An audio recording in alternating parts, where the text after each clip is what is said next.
दोस्तों, एक बार एक 25 साल का लड़का अपने बूढ़े माँ बाप के साथ एक ट्रेन के डिब्बे में बैठा होता है। और दोस्तों, उसके जो माँ बाप होते हैं और वो जो 25 साल का लड़का होता है वो ट्रेन चलने का वेट कर रहे होते हैं। दोस्तों, जैसे ही ट्रेन चलती है, जैसे ही ट्रेन अपना हॉर्न देती है, वैसे वैसे वो जो 25 साल का लड़का होता है उसके अंदर एंथुजियाज्म, उसके अंदर खुशी जो है वो दिखने लगती है।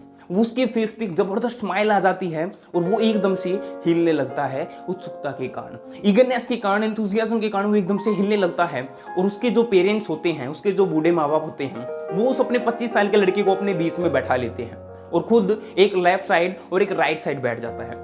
दोस्तों, जैसे ही ट्रेन चलती है, जैसे ही ट्रेन गति पकड़ती है, वो ट्रेन जैसे ही चलती है, जब वो धरती को चीरते हुए, जब वो पेड़ पौधों को पीछे छोड़ते हुए सभी लोग ऐसे दिखते हैं जो अलग अलग प्लेटफॉर्म्स पर खड़े थे कि भी सभी हम आगे जा रहे हैं, सभी पीछे छूट रहे हैं। जैसे जैसे ट्रेन चलती है, वो 25 साल का लड़का बोलना शुरू कर देता है, अरे पापा ये क्या हो रहा है, अरे पापा देखिए क्या हो रहा है, अरे पापा देखो हम सबसे आगे जा रहे हैं, अरे मम्मी देखिए हमने देखो प्लेटफॉर्म को पीछे छोड़ दिया, अरे पापा देखिए पेड़ पौधे आ रहे हैं, अरे पापा देखो हम आगे जा रहे हैं।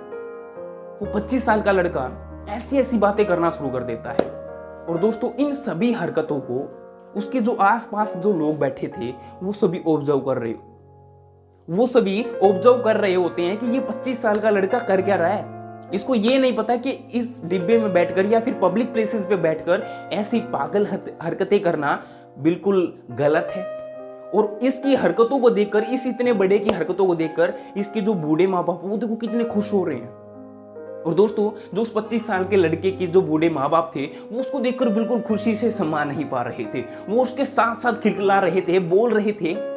और दोस्तों, जैसे ही ट्रेन फुल स्पीड पकड़ती है, जैसे ही ट्रेन अपनी पूरी स्पीड में आती है, वो 25 साल का लड़का अपने पापा को बोलता है, अपने बाबू को बोलता है कि पापा क्या मैं खिड़की वाली सीट पे आ सकता हूँ? पापा मेरे को खिड़की वाली सीट चाहिए ताकि मैं इस नज़ारे को, इस सीनरी को अच्छे से देख पाऊँ, इसको फील कर पाऊँ।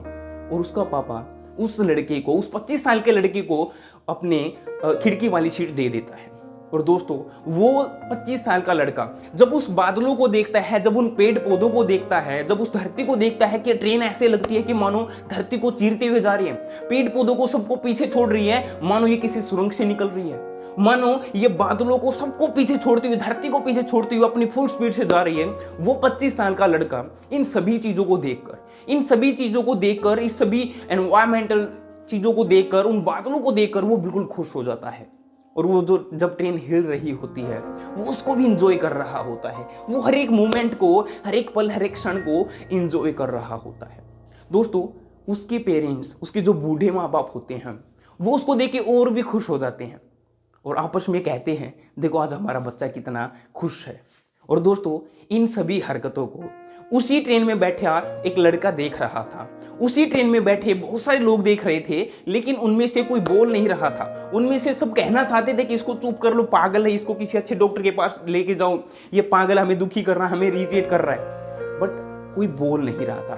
बट उन्हीं में से एक लड़का बोलता है और उसको कहता है, उसके पेरेंट्स को कहता है, अरे अंकल आंटी, ये जो आपका लड़का है ये कम से कम 24 से 25-26 साल का है, इसको ये नहीं पता है कि लोगों के बीच में बैठ के बातें कैसे करते हैं। तो क्या आप इस पागल को किसी अच्छे से डॉक्टर को नहीं दिखा सकते? क्या आप अपने बच्चे को, क्या आप अपने इस लड़के को किसी डॉक्टर के पास नहीं ले जा सकते ताकि इसका अच्छे से इलाज हो जाए, ताकि डॉक्टर इसकी बीमारी का पता लगा के इसके दिमाग का इलाज कर दे? और इस बात को सुनकर उसके पेरेंट्स उसकी तरफ पहले तो देखते हैं और फिर उनकी आंखों में आंसू आ जाते हैं।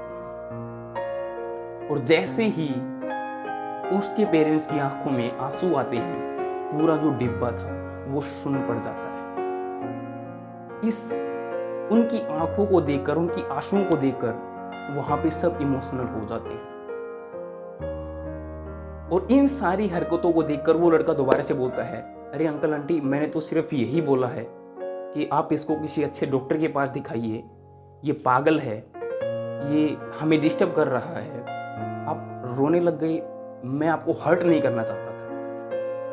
और उसके जो बूढ़े माँ बाप होते हैं वे रोते हुए बोलते हैं, वे सुबकते हुए बोलते हैं कि बेटा आज ये 25 साल का है और 24 साल के बाद ये अपनी इन आंखों से देख पा रहा है, क्योंकि आज से पहले ये अंधा था, ये देख नहीं सकता था, ये चीजों को देख नहीं सकता था। आज ये जिन चीजों को देख रहा है इसलिए खुश हो रहा है क्योंकि आज ये 24 साल के बाद नई आंखों, अपनी पुरानी जो उसकी जो अंधी आंखें थी उनको ऑपरेशन करवा के नई आंखें लेके आया है। इसलिए आज ये खुशी के मारे समा नहीं पा रहा है। जो सारे के सारे लोग थे वो बिल्कुल चुप हो जाते हैं और उसके पेरेंट्स उनके सामने हाथ जोड़ के बोलते हैं कृपया इसे करने दीजिए। हम आप सभी से हाथ जोड़ते हैं कि जो ये कर रहा है इसे करने दीजिए, क्योंकि शायद हमने तो अपनी 24, 25, 50, 60 साल उम्र जी ली है, काट ली है, लेकिन इसकी जिंदगी आज शुरू हुई है। दोस्तों, इस कहानी से हमें क्या सीखने को मिलता है? बहुत बार ऐसा होता है कि हमारी पर्सनैलिटी ऐसी होती है कि हम जब किसी को पहली बार देखते हैं ना तो उसको जज कर लेते हैं। दोस्तों, ये काम करना छोड़ दीजिए।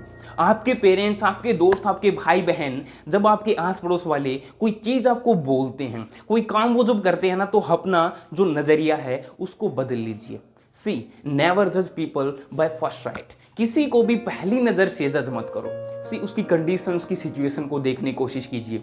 कोई इंसान गुस्से में होता है, वो आपको दो बातें बोल देता है, आप उसको जज कर लेते हो। कोई इंसान कभी दुखी होता है, वो आपको गुस्से में वो दुख के कारण कुछ बोल देता है, आप उसको हर्ट कर लेते हो। अपनी इस पर्सनैलिटी को चेंज कीजिए। एक ऐसी पर्सनैलिटी लेके आइए जो लोगों को उसके कारण को पहचाने, ये मेरे को ये बात बोल क्यों रहा है। दोस्तों, अगर ये चीज़ें चेंज कर ली ना तो हमें पर्सनैलिटी में सच बताऊं कुछ सीखने की जरूरत नहीं है। सी आई टेल यू व्हाट, अगर आप भी लोगों को जज करते हैं, अगर आप भी लोगों को उनके हुलिये से, अगर आप भी उन लोगों को उनकी सिचुएशन, उनकी कंडीशन से जज करते हैं ना, देन लीव इट। याद रखना, जब हम अपनी जिंदगी 20, 25, 30, 35, 40 और हम कई बार तो अपनी जिंदगी पूरी जी चुके होते हैं, तब किसी ऐसे इंसान की जिंदगी शुरू होती है जिसकी शायद अब जिंदगी ही 1 साल बची हो। तो दोस्तों, किसी भी इंसान को कभी जज मत करो। नेवर जज पीपल बाय फर्स्ट साइट। कभी भी पहली नजर में, पहली नजर उनके लिए, उनके ऊपर अपना पहला नजरिया, उनके ऊपर अपना नजरिया गलत मत बनाइए। दोस्तों, अपनी पर्सनैलिटी में इस चीज को इंप्लीमेंट कीजिए। नेवर जज पीपल बाय फर्स्ट साइट। दोस्तों, कैसे लगी ये वीडियो मेरे को कमेंट बॉक्स में कमेंट करके बताना है। और हाँ दोस्तों, अगर आप अपने चैनल पर नए हैं तो यूनिक अंकित सर चैनल को सब्सक्राइब करना है and press the bell icon so that आपको अपकमिंग वीडियोस की नोटिफिकेशन टाइम पर मिल जाए। और हाँ दोस्तों, बताना जरूर है कि ये स्टोरी आपको कैसे लगी। और हाँ, मैंने इससे बहुत कुछ सीखा। आपने स्टोरी से क्या सीख लिया, वो सीख भी मेरे को इस कमेंट बॉक्स में बतानी है। सी आपकी सीख मैं भी उससे सीखूंगा कि आपने इस वीडियो को किस नज़रिए से देखा, आपने इस वीडियो से क्या सीखा, इस स्टोरी से क्या सीखा। मेरा भी नज़रिया कुछ और था, आपका भी नज़रिया जरूर कुछ और होगा। आप सभी से मैं एक रिक्वेस्ट करता हूं कि इस वीडियो के कमेंट बॉक्स में कमेंट जरूर करना कि सर हमने इस वीडियो से ये सीखा। और यस, प्रॉमिस करना कि सर आज के बाद मैं किसी को भी पहली बार में जज नहीं करूंगा। सी अपनी पर्सनैलिटी को चेंज कीजिए। मैं पर्सनैलिटी को सिर्फ कपड़े चेंज करने से नहीं आंकता हूँ। मेरे लिए पर्सनैलिटी एक जन्म से लेकर मृत्यु तक का जो सफ़र होता है ना, वो सारी पर्सनैलिटी है। मैं उसके ऊपर एक्सपर्टीज हासिल कर रहा हूँ। मैंने उसके ऊपर बहुत सारी चीज़ें सीखी हैं और अब मैं आप सभी के साथ शेयर करता हूँ। सो दोस्तों, कमेंट कीजिएगा कैसी लगी वीडियो। और हाँ दोस्तों, अगर आप अपने चैनल पर नए हैं तो चैनल को सब्सक्राइब कर दो and press the bell icon so that आपको अपकमिंग वीडियोस की नोटिफिकेशन टाइम पर मिल जाए। Bye bye, take care and see you soon.